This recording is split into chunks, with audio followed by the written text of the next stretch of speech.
You know, in this day and age, you would think everybody could get to vote, but that wasn't always the case.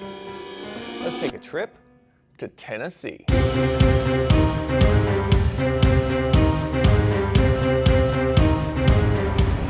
So how's it going, everybody? Welcome to Virtual History 360. I'm Mr. Wade and I am in Nashville, Tennessee. What brings me to Nashville, Tennessee? Well, women's suffrage, of course.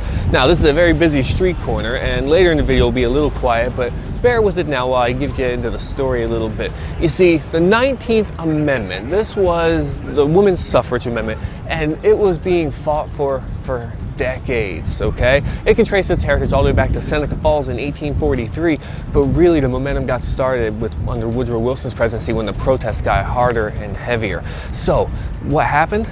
It passed the National Congress, okay? Which, you know, 2/3 of both houses, right? You know that. Well, but here's the problem. It then had to get passed or ratified by 3/4 of all states, which in 1920, this was a country of 48 states, 3/4, 36. Well, here we are in August, and people are debating what would happen. See, it didn't just happen right away. Like, it didn't pass and they sent it to vote. No, each state sent delegations to debate, and there were people arguing on both sides. You had the suffragists, those are people that were for voting suffrage, and you had the anti-suffragists, those opposed, obviously. And you know where they set up headquarters? In the Hermitage Hotel, which is right behind me here, but we'll get to that in just a second. While they were here, you know, it was hard to tell them apart, you know, because there were women on both sides, believe it or not, because some women believed that, you know, they had enough influence over their home, they didn't need to vote. But how did you tell? And how did they know that the state congressmen were supporting them? No, it was all picked up by a flower. Now, I'm gonna let a friend of mine tell you this story. Mr. Beat, take it away. They called it the War of the Roses. So if you were for the 19th Amendment and you wanted women's suffrage, you wore a yellow rose on your jacket. If you were against the 19th Amendment and against women's suffrage, then you wore a red rose on your jacket. So when they met at the hotel, it was an easy, quick way to identify which side you were on. And there was a lot of heated debate at that hotel that Mr. Wade is at right now.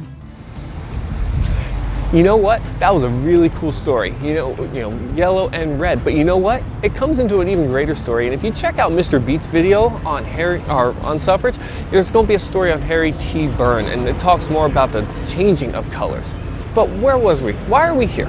Why are we at the Hermitage Hotel? Well, if you look behind me here, you see that there's a historical marker, you know, because this is where they were headquartered. But look back here in the background, this is the Tennessee State Capitol. This is where it passed the Tennessee Senate relatively quickly, but it was the Tennessee House of Representatives that it came down to. And they thought they were going to be tied 48-48, but it came down to that one man, Harry T Byrne, who was wearing that red rose instead of the yellow. But in the last minute, he voted aye, all because his mother said to. Now, that's a good boy, don't you think?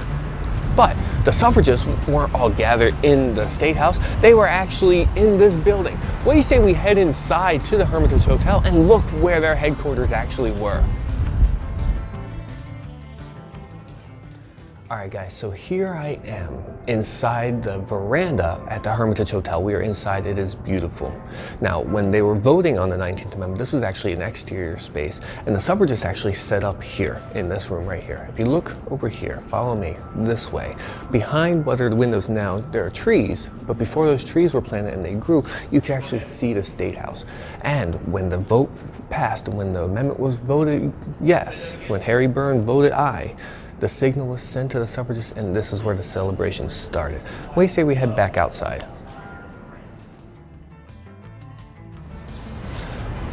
All right, Virtual History 360, that's about it for the Hermitage Hotel. If you look behind me, I'll let you move around, you can see where the building is. The entrance is still grand, it's still beautiful. Hope you enjoyed this tour. I want to say a big thank you to Mr. Beat for sharing his story on the roses and how the suffragists and the anti-suffragists wore different colors. I hope you found that interesting. Be sure to check out his channel and subscribe.